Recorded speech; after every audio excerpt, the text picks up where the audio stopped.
Okay, so I'm going to leave this on the dress form. I just want to be able to show a comparison to the next thing we're going to be able to do. So now we're going to do our bias cut dress. And the way we do that on a drape is, remember I said sometimes you can use the actual style tape to make a design. So for this one, I'm going to actually drape the style tape in a way that's going to give me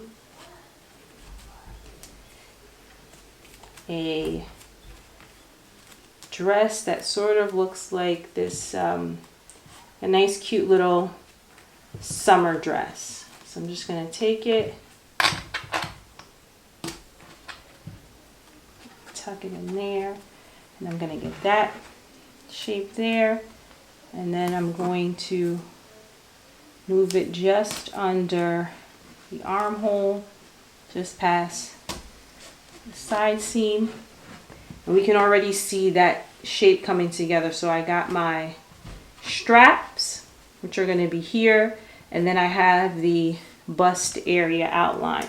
So I'm going to use that as a guide that's going to help me create my bias dress. Okay, so in order to create a bias cut dress, you're going to need fabric that is very lightweight and also fairly stretchy,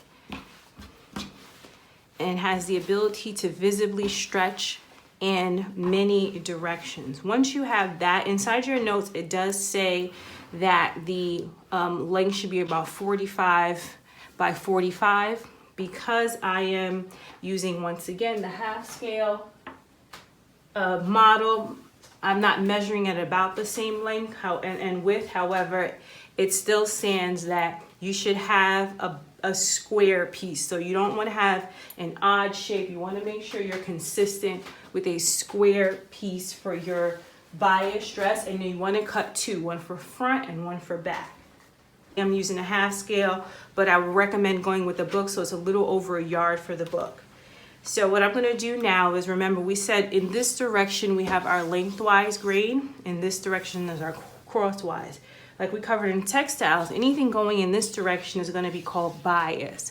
So because this is a bias cut dress, we're going to make our center front line along the bias. So all that means is I'm going to be making a mark with my red pencil so you guys can see it, because it's not going to be a bias cut dress if you don't use this particular technique. So this is it. This is the line that I've created, and you can call this the center front.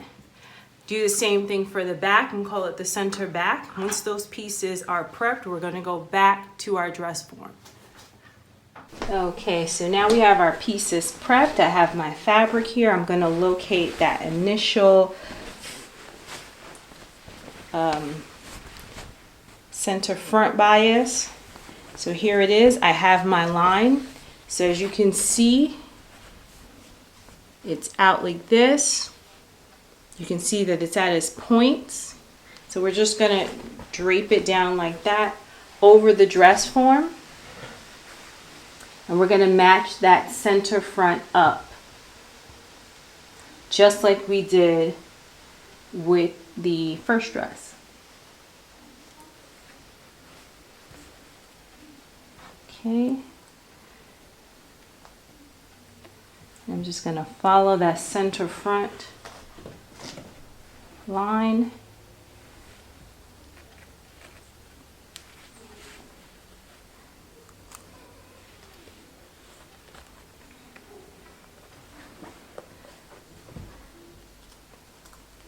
All the way down. As you can see, it's just got some folds, some body to it.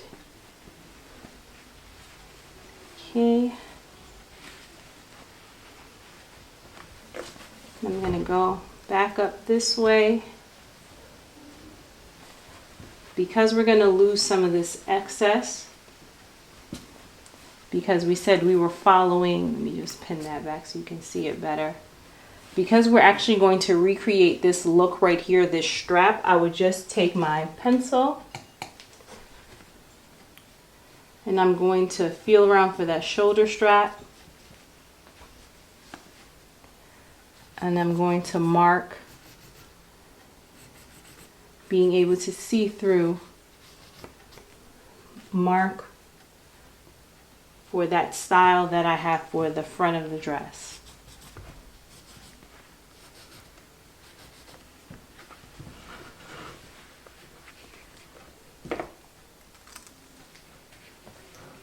Side seam pin.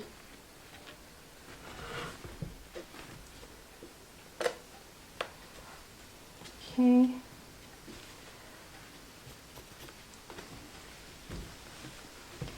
I'm gonna feel around for that side seam. And then I'm gonna mark. So I know this is my side seam. You can put that X there. I'm going to also continue to feel around for my side.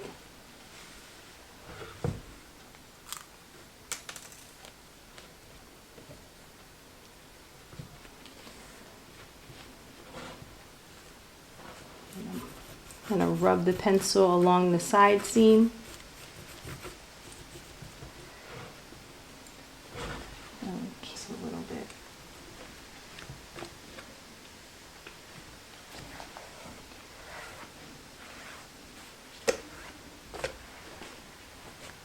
You can already see the drape there.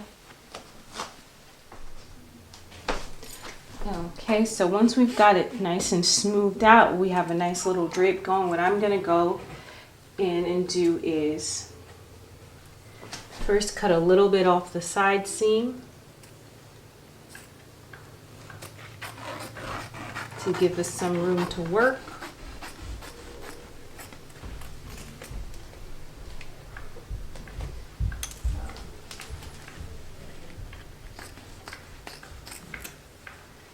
Okay, let that fall a little bit. Then at this neckline area, I'm also going to cut along it. Remember we said we're moving along curves, so we want to make room for slashes.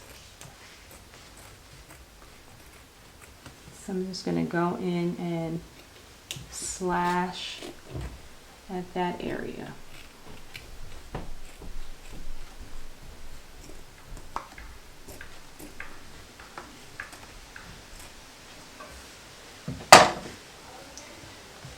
Pin there to mark it, and we always want to keep our work areas clean, and how we keep this one clean is like we get rid of as much excess fabric as possible. So I'm going to go and cut off some of this additional fabric. All right, there we go. Let's get that out of there. So we have some visibility here. I'm going to pin there. One more slash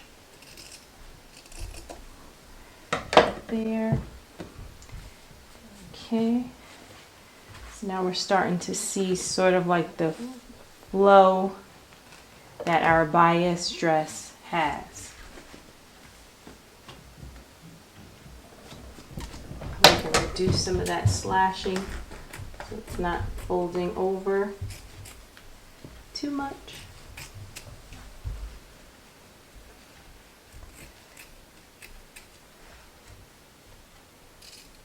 Right there. So we can see how this is obviously more close fitting, and this has a little bit of flow to it.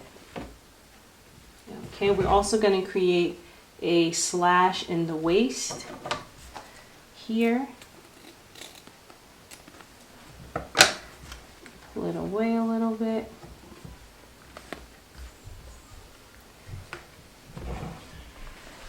And let it float away. You can see sort of that flow that's happening right there with the bias cut dress. Essentially, we're going to do the same thing to the back area, clean this up a little bit in the front, and see what it looks like when we put everything together.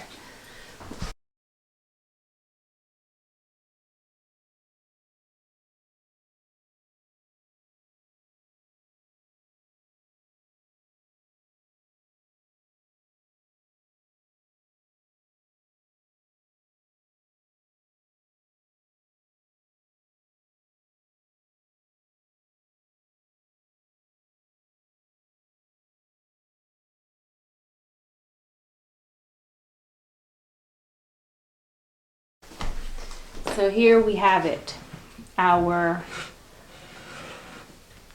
bias cut dress.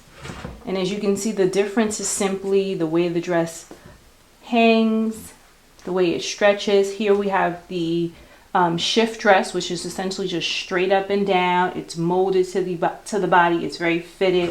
Whereas the bias cut dress, it has a lot more body, a lot more volume to it. Its fullness is usually very flattering on certain fabrics like silks and very soft satin fabrics, and very drapey fabrics look very nice in bias cut dresses. A lot of the popular dresses you see right now, those like lingerie styled slip dresses that a lot of women are wearing right now, they're normally bias cut dresses. So this is essentially two basic types of draping of the dresses. Again, there's variations, but if we're just talking about the basics, we're talking about the basic shift dress and the basic bias cut dress. So that will conclude our draping portion of our course. Thanks for watching. Be sure to like and subscribe. Videos are uploaded weekly covering dressmaking, fashion, lectures, and more.